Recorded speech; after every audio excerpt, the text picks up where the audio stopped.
എത്ര പഠിക്കാൻ ശ്രമിച്ചിട്ടും പഠിക്കാൻ ഒരു ഇൻട്രസ്റ്റ് അഥവാ താല്പര്യം ഉണ്ടാവുന്നില്ല. എങ്ങനെയാണ് സാറേ പഠിക്കുമ്പോൾ ഇൻട്രസ്റ്റ് കൊണ്ടുവരിക, അല്ലെങ്കിൽ ഇൻട്രസ്റ്റോട് കൂടി അല്ലെങ്കിൽ താല്പര്യത്തോട് കൂടി എങ്ങനെയാണ് പഠിക്കാൻ ശ്രമിക്കുക? ഒരുപാട് കുട്ടികൾ എനിക്ക് അയക്കുന്ന മെസ്സേജാണ്. ഇതെങ്ങനെ സോൾവ് ചെയ്യാൻ നോക്കാം. ഇത്ര അപ്ഡേറ്റ്സിനായിട്ട് ഈ ചാനൽ ഒന്ന് ഫോളോ ചെയ്യും. പഠിക്കാൻ ഇൻട്രസ്റ്റ് ഉണ്ടാവാൻ നിങ്ങൾ ആദ്യം ചെയ്യേണ്ട കാര്യം, നിങ്ങൾക്ക് വേണ്ടിയിട്ടാണ് പഠിക്കുന്നത്, നിങ്ങൾക്ക് രക്ഷപ്പെടാൻ വേണ്ടിയിട്ടാണ് പഠിക്കുന്നത്, നിങ്ങൾക്ക് മാർക്ക് കിട്ടാൻ വേണ്ടിയാണ് പഠിക്കുന്നത് എന്നുള്ളൊരു ചിന്ത നിങ്ങളുടെ മനസ്സിലേക്ക് നിങ്ങൾ ആദ്യം കൊണ്ടുവരണം. നിങ്ങൾക്ക് വേണ്ടി, നിങ്ങൾക്ക് നല്ല മാർക്ക് കിട്ടാൻ വേണ്ടി, നിങ്ങളുടെ ആവശ്യത്തിനാണ് പഠിക്കുന്നത് എന്നുള്ളൊരു ചിന്ത നിങ്ങളുടെ മനസ്സിലുണ്ടെങ്കിൽ ഒരു കാരണവശാലും നിങ്ങൾക്ക് പഠിക്കുമ്പോൾ ഇൻട്രസ്റ്റ് കുറയില്ല, താല്പര്യം കുറയില്ല. മറിച്ച് നിങ്ങൾ ആർക്കോ വേണ്ടി പഠിക്കുകയാണ്, വെറുതെ സമയം പോക്കാൻ വേണ്ടി പഠിക്കുകയാണ്, പാരൻസ് ചീത്ത പറയുമ്പോൾ പഠിക്കുകയാണ്, അങ്ങനെ പഠിക്കുകയാണ്, നിങ്ങൾക്ക് താല്പര്യം കുറഞ്ഞുകൊണ്ടേയിരിക്കും. നിങ്ങൾക്ക് വേണ്ടിയിട്ടാണ്, എനിക്ക് മാർക്ക് കിട്ടാനാണ്, എനിക്ക് നന്നാവാനാണ്, എനിക്ക് മികച്ച മാർക്ക് നേടാനാണ് പഠിക്കുന്നതെന്ന് ചിന്തിക്കുകയാണെങ്കിൽ ഡെഫിനറ്റ്ലി നിങ്ങൾക്ക് ഇൻട്രസ്റ്റ് കൂടും, ഒരിക്കലും മടി ഉണ്ടാവുകയില്ല. രണ്ടാമതായിട്ട് നിങ്ങൾ ചെയ്യേണ്ടത് പഠിക്കുന്ന വിഷയങ്ങൾ ഇഷ്ടപ്പെട്ട് പഠിക്കുക. പലപ്പോഴും നിങ്ങൾ ടെക്സ്റ്റ് ബുക്കോ നോട്ട്ബുക്കോ തുറക്കുമ്പോൾ ഇന്ന് മാത്സ് ആണ്, ഇന്ന് സോഷ്യലാണ്, ഇന്ന് ഫിസിക്സ് ആണ്, ഇന്ന് ഇംഗ്ലീഷ് ആണ്, ഒരു നെഗറ്റീവ് എനർജിയോട് കൂടിയാണ് നിങ്ങൾ എന്ത് ചെയ്യുന്നത്, പഠനം സ്റ്റാർട്ട് ചെയ്യുന്നത്. ഒരു കാരണവശാലും അങ്ങനെ ചെയ്യരുത്.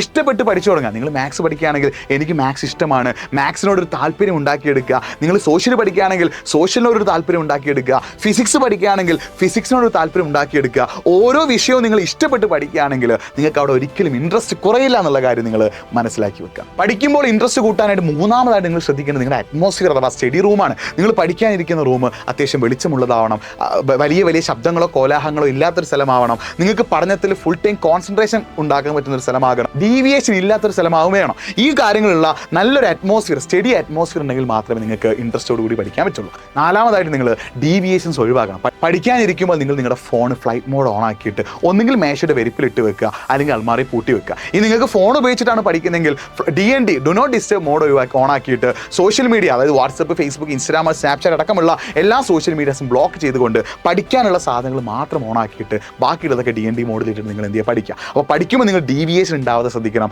ഡീവിയേഷൻ എന്നാൽ നിങ്ങൾക്ക് ഇൻട്രസ്റ്റ് കുറയും. അത് TV ആകാം, ഫോണാകാം, ആൾക്കാരാകാം, എന്തുമാകാം. പഠിക്കാനിരിക്കുമ്പോൾ സേ നോ ടു ഡീവിയേഷൻ. അഞ്ചാമതായിട്ട് പഠിക്കാനിരിക്കുന്ന ടൈമാണ്. നിങ്ങൾ ചിലപ്പോൾ രാവിലെ പഠിക്കുന്നവരായിരിക്കാം, ചിലപ്പോൾ രാത്രി പഠിക്കുന്നവരായിരിക്കാം. നിങ്ങൾക്ക് ഏറ്റവും നന്നായി പഠിക്കാൻ പറ്റുന്ന സമയം ഏതാണോ ആ സമയം നിങ്ങൾ ചൂസ് ചെയ്യുക. അപ്പോൾ ആ സമയത്ത് പഠിക്കുമ്പോൾ നിങ്ങൾക്ക് ഓട്ടോമാറ്റിക്കായിട്ട് ഇൻട്രസ്റ്റ് അഥവാ താല്പര്യം കൂടും. അവസാനമായിട്ട് നിങ്ങൾ ചെയ്യേണ്ടത് ഒരു ഗോൾ സെറ്റ് ചെയ്യുക. ഞാൻ എൻ്റെ എക്സാമിൽ ഫുൾ A+ നേടും, ആ ഫുൾ A+ നേടാനാണ് ഞാൻ ശ്രമിക്കുന്നത്. ആ ചിന്ത എപ്പോഴും മനസ്സിലുണ്ടെങ്കിൽ, ആ ഗോൾ എപ്പോഴും നിങ്ങളുടെ മനസ്സിലുണ്ടെങ്കിൽ നിങ്ങൾക്ക് ഒരിക്കലും ഇൻട്രസ്റ്റ് കുറയില്ല. ഇതിൻ്റെ കൂടെ നിങ്ങളുടെ ഭക്ഷണവും ഉറക്കവും വെള്ളവും പ്രോപ്പറും കൂടി ആക്കുകയാണെങ്കിൽ കാര്യങ്ങളൊക്കെ സെറ്റാണ്. അപ്പോൾ ഇത്തരം സ്റ്റഡി ടിപ്സിനായിട്ട് നമ്മുടെ ചാനൽ ഫോളോ ചെയ്യാൻ മറക്കണ്ട. ഇത് നിങ്ങളൊന്ന് ട്രൈ ഔട്ട് ചെയ്തിട്ട് പഠിക്കാനായിട്ട് ഇൻട്രസ്റ്റ് കൂടിയില്ലേ എന്നുള്ള കാര്യം കൂടി ഒന്ന് കമൻറ്റ് ബോക്സിൽ ടൈപ്പ് ചെയ്യുക.